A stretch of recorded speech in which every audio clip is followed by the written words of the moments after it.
Cosmetic নিঃসন্দেহে আমাদের স্কিনের সৌন্দর্য বৃদ্ধি করার জন্য একটা জিনিস। আমাদের ছেলে মেয়ে সবাই কসমেটিক ইউজ করে, কিন্তু কসমেটিক্স তো অনেক রকম। যে জিনিসটা আমাদের শরীরে ত্বককে সুন্দর করায়, সেটা আবার শরীরকে খারাপের দিকেও নিয়ে চলে যেতে পারে। সেই জন্যে আমরা যখন কসমেটিক ইউজ করি, আমাদের একটু সাবধানতা অবলম্বন করা উচিত। বিভিন্ন সুপারমার্কেট, বিভিন্ন দোকান, ফার্মেসি এবং সেলুনে দেখা যাচ্ছে অনেক ধরনের কসমেটিক্স তারা রাখছে। ফেসিয়াল করার জন্য রাখছে, প্যাকিং করার জন্য রাখছে, বিভিন্ন রকমের প্রোডাক্ট তারা ইউজ করছে, সেলুনে রাখছে। কিন্তু এই সমস্ত প্রোডাক্টগুলি যে এর একটা খারাপ দিকও আছে, সেটা আমাদের জানা উচিত। কারণ এই সমস্ত প্রোডাক্ট সাধারণত কেমিক্যালস দ্বারা, সিনথেটিক কেমিক্যালস দ্বারা তৈরি করা হয়। কেমিক্যালস মানেই একটা সিনথেটিক জিনিস, যা আমাদের শরীরে বা ত্বকে আস্তে আস্তে আস্তে আস্তে ধীরে ধীরে ক্ষতি করে ফেলতে পারে। যেমন একটা স্ট্যাটিস্টিক্স করে দেখা গেছে যে প্রায় ডেইলি আমরা একজন ছেলে বা মেয়ে প্রায় 12 থেকে 13টা প্রোডাক্ট আমরা ইউজ করি, সাধারণ লোক যারা। তো এর ভিতরে চুলের কালার আছে, চুলের তেল আছে, মুখের ক্রিম আছে, ময়শ্চারাইজার আছে, লিপস্টিক আছে, তারপরে ব্লিচিং ক্রিম আছে, ওয়্যাক্সিং আছে, ডিওডোরেন্ট আছে, ফ্রেগরেন্স আছে, বিভিন্ন রকমের প্রোডাক্ট আমরা ডেইলি ইউজ করি। এবং এই সমস্ত কেমিক্যালস, এই সমস্ত প্রোডাক্ট যদি আমরা একত্র করে দেখি, প্রায় 150 থেকে 200 রকমের কেমিক্যালস এটার ভিতরে থাকে। তার মানে এই কেমিক্যালগুলো যখন আমাদের শরীরে ঢোকে, তার মানে আস্তে আস্তে আস্তে আমাদের শরীরে স্কিনের ক্ষতি হতে থাকে। এই সমস্ত কেমিক্যাল সাধারণত দেখা যায় প্রায় 60% কেমিক্যাল আমাদের স্কিনে ভিতরে প্রবেশ করে। এবং কেমিক্যাল যদি ভালো হয় তাহলে তো ভালো, আর যদি কেমিক্যালগুলি খারাপ হয় তাহলে তো কথাই নেই। অনেক কেমিক্যালস আছে যা ক্যান্সার করতে পারে, অনেক কেমিক্যালস আছে যা আমাদের রিপ্রোডাক্টিভ সিস্টেমে সমস্যা করতে পারে, অনেক কেমিক্যালস বিভিন্ন রকমের উপসর্গ করতে পারে। সাধারণত যে কেমিক্যালগুলো যখন আমাদের স্কিনে ঢোকে, তখন যে সমস্যাটা হয় সেটা হচ্ছে অ্যালার্জি ডেভেলপ করে।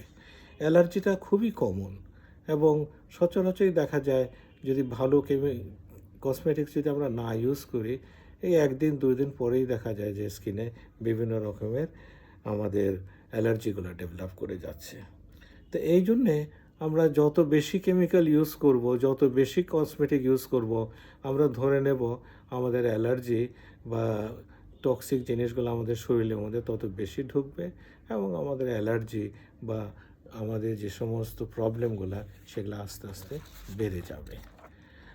সাধারণত আমরা যেটা বলি যে আমাদের যে ড্রাগ রেগুলেশন সিস্টেম আছে, তারা যখনই বাইরের থেকে ওষুধ আসে বা বাইরের থেকে কেমিক্যালসগুলি আসে, সেগুলো কি তাকে পরীক্ষা করে নিতে হয়। যেমন অনেক হেভি মেটালওয়ালা জিনিস আসে, আর্সেনিকওয়ালা জিনিস আসে, আমরা কেমিক্যালস সেগুলোই আমরা সাধারণত কসমেটিকে ইউজ করি। এবং ওই সমস্ত জিনিস বাদ দিয়ে যদি আমরা প্রোডাক্ট ইউজ করতে পারি তাহলে ভালো। তাহলে ফ্যাক্টরি থেকে ফিনিশ প্রোডাক্টটা বের হওয়ার আগেই যদি আমরা প্রথম থেকেই যদি সেটাকে স্ক্রুটিনি করে বাদ দিয়ে দিতে পারি, তাহলে আমার মনে হয় যে প্রোডাক্টটা আসবে সেটা আমাদের স্কিনের জন্য অনেকটা ভালো কাজ করবে।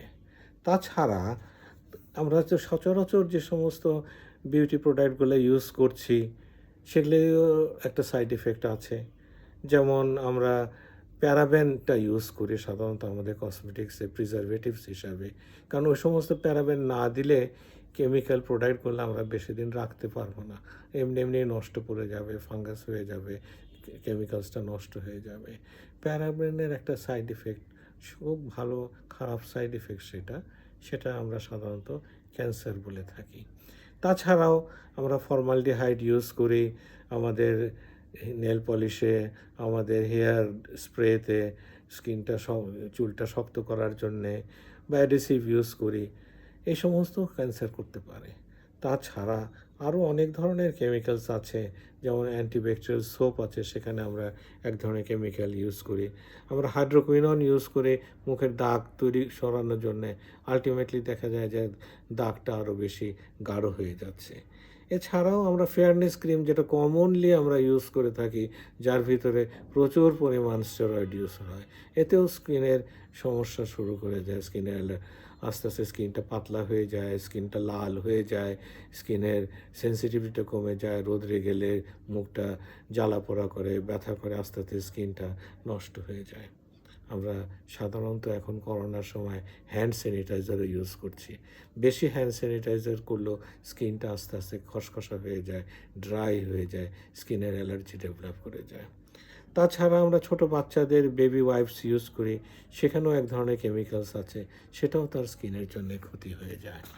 তাছাড়া এই সমস্ত জিনিসগুলো যদি আমরা পরিত্যাগ করতে পারি, এবং এই সমস্ত জিনিসগুলো যখন আমাদের বাজারে যে সমস্ত প্রোডাক্টগুলো আসে, আমাদের একটু দেখে নিতে হবে যে এই প্রোডাক্টের ভিতরে এই ধরনের প্যারাবেনস, ফর্মালডিহাইড বা এই ধরনের কোনো টক্সিক প্রোডাক্ট আছে কি না। সেটা যদি থাকে তাহলে আমরা সেটা না ইউজ করাই ভালো। আপনি ডাক্তার সেটাকে আপনি সুন্দর করে বলে দিতে পারবে, বা ফার্মাসিস্টরা সুন্দর করে বলে দিতে পারবে। আমরা তাছাড়া আজকাল আমরা সাধারণত বলি যে কেমিক্যালস না ইউজ করে অর্গানিক প্রোডাক্টগুলো ইউজ করা হোক। তো এখন আমাদের দেশের কথা হলো যে বলি তো সুন্দর সুন্দর কথাই, কিন্তু আসলে কি তাই হয়?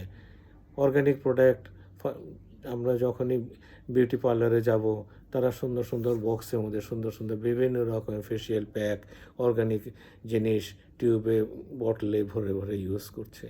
কিন্তু সেটার মানটা কতটুকু, সেটার ভিতরেও কি প্রিজারভেটিভস আছে কি না, সেটার ভিতরেও কি কালারিং এজেন্ট আছে কি না, সেটা কি ন্যাচারাল, নাকি সেটাতে গন্ধ দিয়ে সেই ধরনের ফেস প্যাক তৈরি করা হয়েছে, ফ্রুটস তৈরি করা হয়েছে, সেটা তো আমরা জানি না।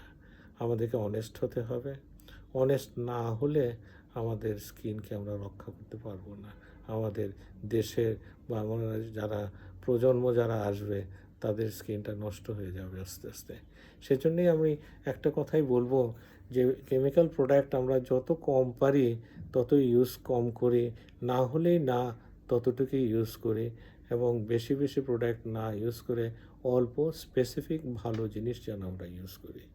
ধন্যবাদ।